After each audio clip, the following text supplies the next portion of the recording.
અહોભાવ પુસ્તક છે. પૂજ ગુરુદેવ શ્રીના અપૂર્વ ઉદ્ગારો જ્ઞાન વૈરાગ્ય અને સંવર નિર્જરા સ્વરૂપ નિર્ગ્રંથ મુનિ ભગવંતો અંગેના અપૂર્વ અહોભાવ અપૂર્વ ઉદ્ગારો છે.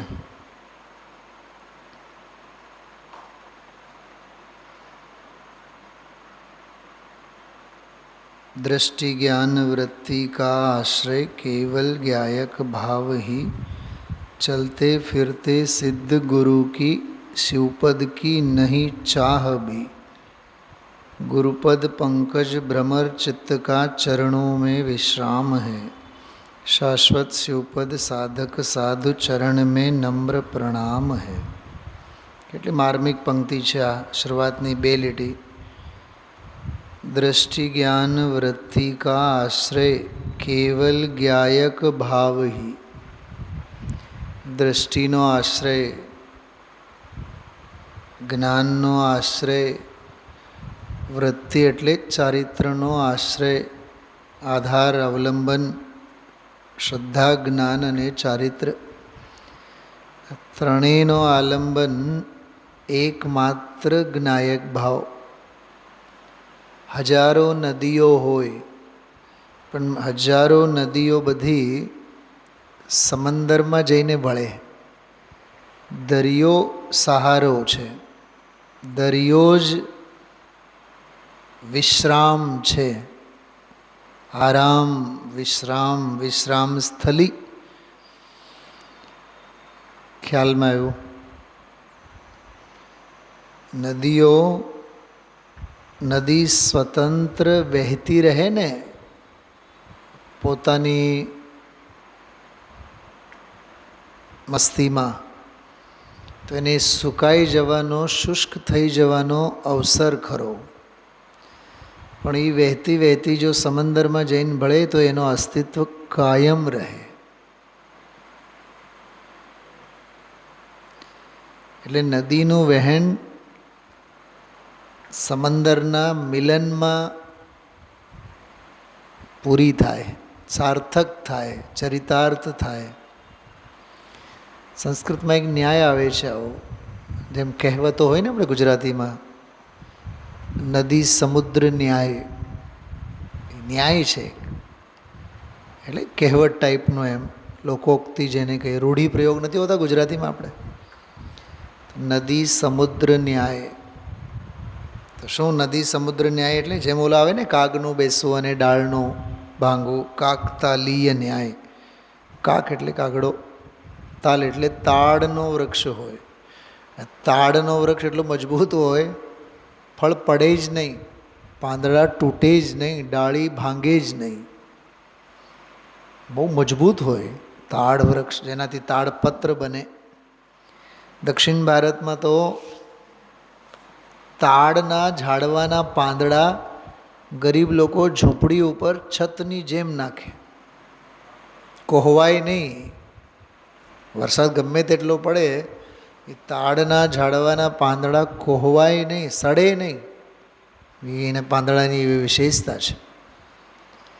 બહુ મજબૂત હોય, તાપ, તડકા બધું એ સહન કરે. એમ એ તાડપત્રોમાં એ તાડની જ એક વિશેષતા છે. આવી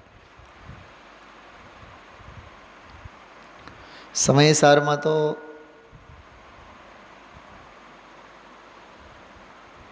કદલી સ્તંભ એટલે કેળના ઝાડવા હોય ને એનો દાખલો આવે. એક વખત કેળ તમે રોપો, એ ઉગ્યા જ રાખે, ઉગ્યા જ રાખે, ઉગ્યા જ રાખે. એમ મોહૈક કંદ, મોહ એવો કંદ છે. એક વખત મોહાવો એટલે એ વાસના ચાલુ થઈ જાય, મોહની વાસના. જેમ ઘરમાં કોઈક વાર ઉંદર ઘર કરી જાય, કેમ એ કરીને ઘરમાંથી નીકળે નહીં. એમ પ્રાપ્ત પર્યાયની વાસના, કાં તો ગતિ પૂરી કરો, બીજી નવી ગતિમાં જાઓ. નવા સંયોગો મળે, નવી ખસાયો, નવા વિભાવો, તો મોહ એક કંદ, એને માટે કેળના થાંભલાનો કદલી સ્તંભનો દાખલો આવે છે.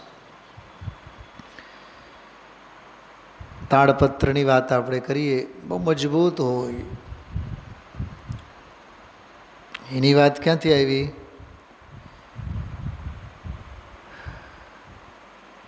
આચાર્ય મુનિ ભગવંતો સંસ્કૃતમાં લખે કે પ્રાકૃતમાં લખે તાડપત્ર ઉપર લખે. એમ શ્રદ્ધાથી લખાય, જ્ઞાનથી લખાય કે ચારિત્રથી લખાય, એટલે અનુભવ કરાય. તો કોનો? કે કેવળ એક જ્ઞાયક ભાવનો. તે શાસ્ત્ર ગમે તે લોકો આશ્રય તાડપત્ર.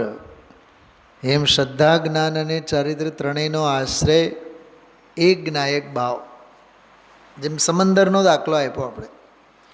ગંગા નદી હોય કે જમુના હોય કે સરસ્વતી હોય, પ્રભાસ પાટન હોય સોમનાથ પાસે કે બંગાળની ખાડીમાં જઈને ગંગા ભળે, કે નર્મદા આવીને ભરૂચ પાસે અરબ સમુદ્રમાં ભળે,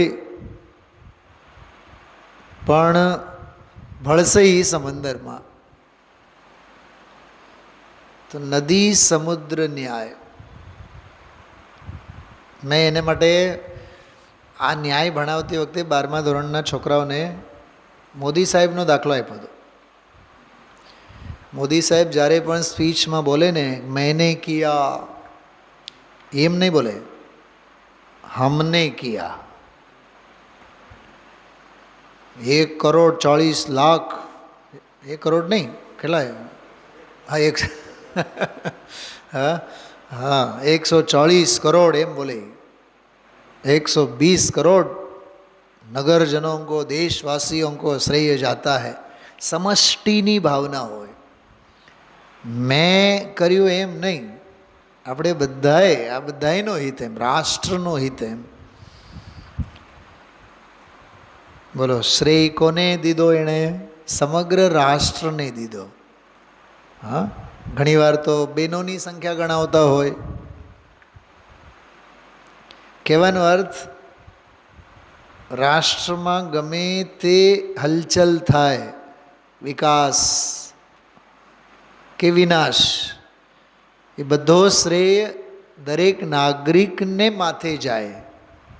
નાગરિકને આશ્રયે, દરેક નાગરિકને આશ્રયે જ દેશની ઉન્નતિ કે વિકાસ થાય.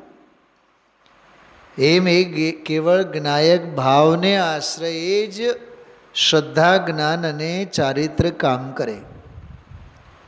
ચારિત્ર ઠરે ક્યાં? કે આત્મામાં. જ્ઞાન જાણે કોને? કે આત્માને. શ્રદ્ધા પ્રતીતિ કરે કોને? કે આત્માને. પ્રતીતિ કોની? જવાબ છે આત્માની. જ્ઞાન કોનો? જવાબ છે આત્માનો. ચારિત્ર ઠરે ક્યાં? કે આત્મામાં. એક બીજી વાત, આ સમજાવવા માટે 3 છે બધું એક જ. શ્રદ્ધા, જ્ઞાન અને ચારિત્ર માત્ર ગુણભેદ કરીને સમજાવવાની રીત છે. વસ્તુમાં આવો ભેદ નથી. વસ્તુમાં તો બધું જ અભેદ છે. વસ્તુમાં બધું અભેદ, વસ્તુનો અનુભવ અભેદ, વસ્તુની કથા ભેદવાળી છે ને. ગજબની વાત. હા, દૃષ્ટિ જ્ઞાન વૃત્તિકાશ્રય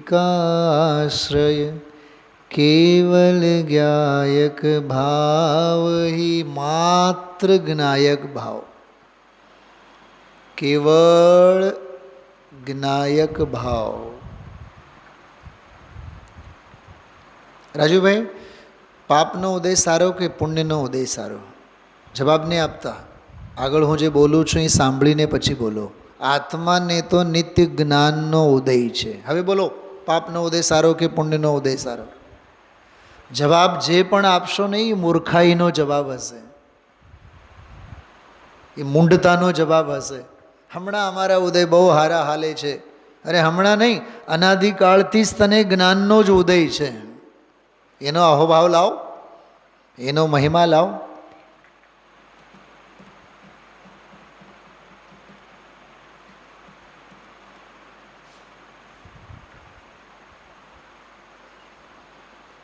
જૈન દર્શન એટલું છે એને સ્વીકારો.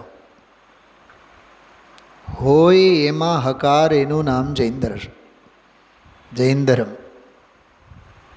વસ્તુ સ્વરૂપ વિચાર ખુશી से सब दुख संकट सहा करे. અહોભાવ છે એની સ્વીકૃતિ. કીધું ને મેં હમણાં, હોય એનો હકાર. હોય એટલે જે છે, હોવાપણામાં હકાર, એનું નામ અહોભાવ. હોવાપણાનો હકાર, એનું નામ અહોભાવ. શું કીધું દામજીભાઈ? બસ અસ્તિત્વનો સ્વીકાર થયો. ગુરુદેવશ્રીની ભાષામાં કહીએ, હા પાડ તો હા લત થશે, એટલે હાની લત થશે. એ લત ચારિત્ર છે. હા એ વસ્તુ સ્વરૂપ છે. ટૂંકમાં હા એટલે વસ્તુ સ્વરૂપ, જ્ઞાયક સ્વભાવમાં. લત થશે એટલે ઠરવાનું બનશે. દ્રષ્ટિ જ્ઞાન ચ વૃત્તિકાશ્રય. જો વૃત્તિ શબ્દ છે ને, તો વર્તું વર્તું વર્તું વર્તું, વૃત્તિ તો વર્તતું રહેવું, એ વૃત્તિ.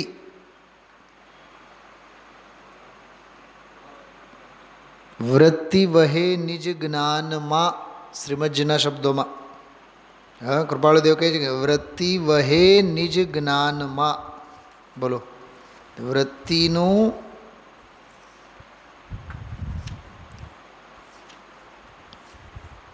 કેટલી માર્મિક શબ્દ છે.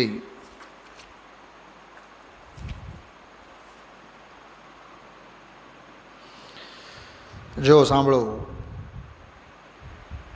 મત દર્શન આગ્રહ તજી વર્તે સદગુરુ લક્ષ. લહે શુદ્ધ સમકીત તે જેમાં ભેદન પક્ષ.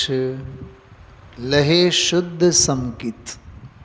શુદ્ધ સમકિત એટલે શુદ્ધ દૃષ્ટિ. આજે ગુરુદેવશ્રીનું મેં એક 10-27 મિનિટનું એક સાંભળ્યું સવારે. એમાં એક જ વાત, કમસે કમ 50 વખત ગુરુદેવશ્રી એક શબ્દ બોલ્યા, કમસે કમ 50 વખત. પરમ ભાવ દ્રષ્ટિ. કમસે કમ 50 વખત શબ્દ બોલ્યા. લગભગ એ નિયમ સાર ઉપરનો હશે પ્રવચન.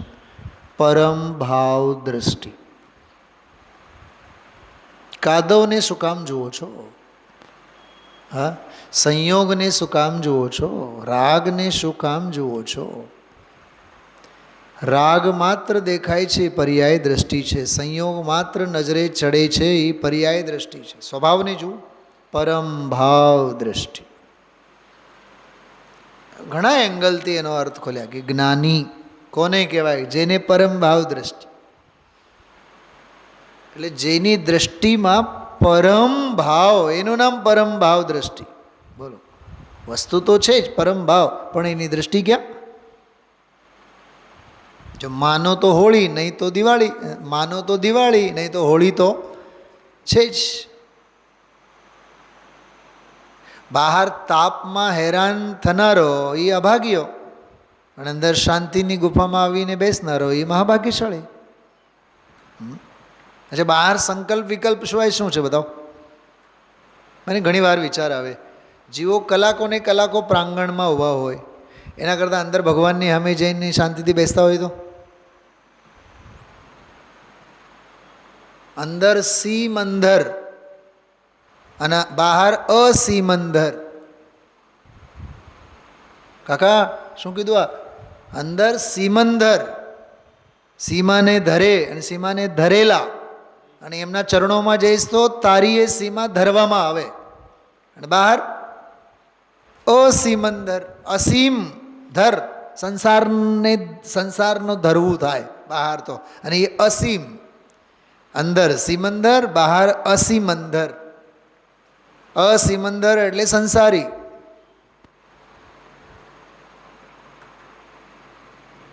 સિમંદરનો સત્સંગ ગમે કોને? ગપાટા કોણ મારે? ભાવને વધારે કોણ?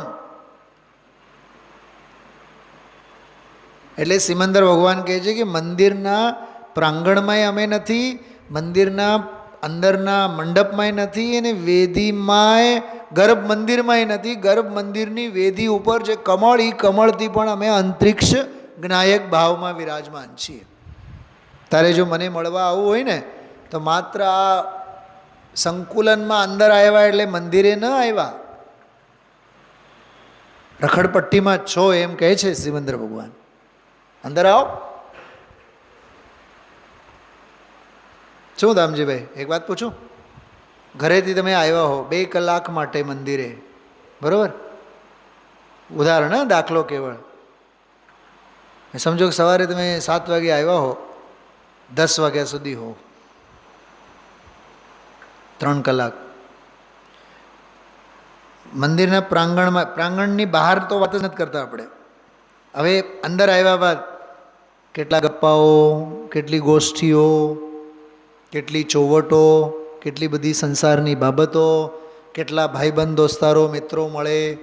હા, અચ્છા, મંદિરમાં અંદર પ્રવેશ કર્યા બાદ સ્તુતિ, સ્તવન, પૂજા પાઠ, એ કેટલી વાર માટે? જોજો, એ ઘટાડો થતો જાય. પ્રાંગણની બહારનો વિસ્તાર જે છે એ તો અનહદ વિકથા.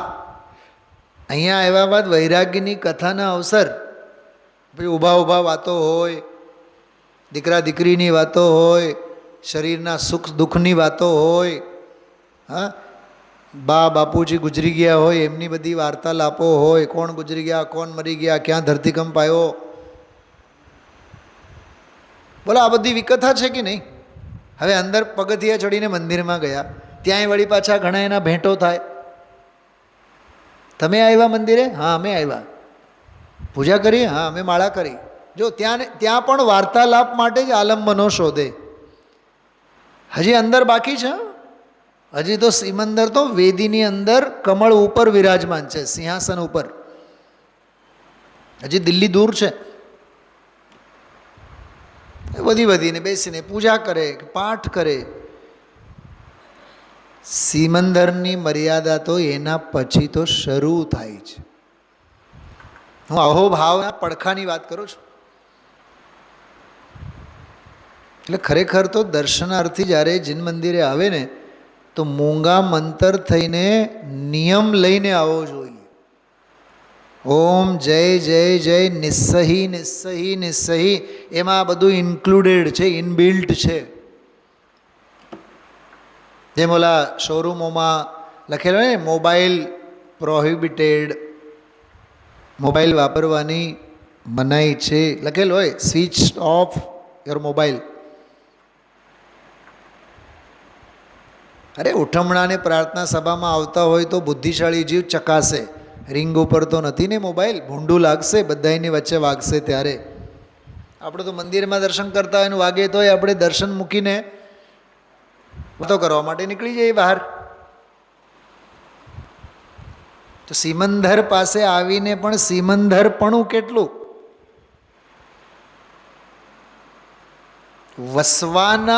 વસવાની જગ્યાએ આવ્યા ત્યાંય ભટકવાના રસ્તા. આ મહિમા વિના નહીં થાય, આ અહોભાવ વિના નહીં થાય. સ્તુતિ સ્તવન વાગોળું, આહા હા. ગુરુદેવશ્રી એક પ્રવચનમાં બોલે છે, આને તો વાગોળવું જોઈએ. પછી તરત જ બોલે છે, વાગોળવામાં પણ મનનું આલંબન છે, વિકલ્પ છે, રાગ છે. અનુભવ કરો, વાગોળો નહીં, અનુભવ કરો. વેદી ઉપર જે વિરાજમાન છે સિમંદર, એ પરમાત્મા છે. એ સર્વજ્ઞતા, એમની વીતરાગતા, એ ગુણોનો પણ ગુણગાન. એ હજી વ્યવહારે શુભ ભાવ, વ્યવહારે શુભ ભાવ સાધકનો હોય કે બાધક મિથ્યા દૃષ્ટિનો હોય. જે જ્ઞાયક સ્વભાવના આલંબનમાં તેઓ પેઠા છે, એમ આપણે પણ આપણા જ્ઞાયક સ્વભાવ ભાવમાં આપણી રુચિને, દ્રષ્ટિને, જ્ઞાનને, વૃત્તિને આશરો શોધી લેવો અને જ્ઞાયક સ્વભાવ ભાવમાં લવલીન કરવો. એનું નામ સાચો અહોભાવ. મારી દૃષ્ટિ મારા જ્ઞાયકમાં, મારું જ્ઞાન મારા જ્ઞાયકમાં, મારું ચરણ આચરણ ચારિત્ર મારા સ્વરૂપાચરણ આવે ને, તો સ્વરૂપમાં આચરણ કે સ્વરૂપનું આચરણ. સદાચરણનો પણ અર્થ એ થાય. સદાચરણ એટલે વહેલી સવારે ઉઠવું, અભક્ષ ભક્ષણ નહીં કરવું, નાહી ધોઈને ભગવાનના દર્શન કરવા, એ બધું સદાચાર કે એ બધું વ્યવહાર સ્થૂળ સદાચાર છે. સત સ્વભાવી ભગવાન આત્મામાં આચરણ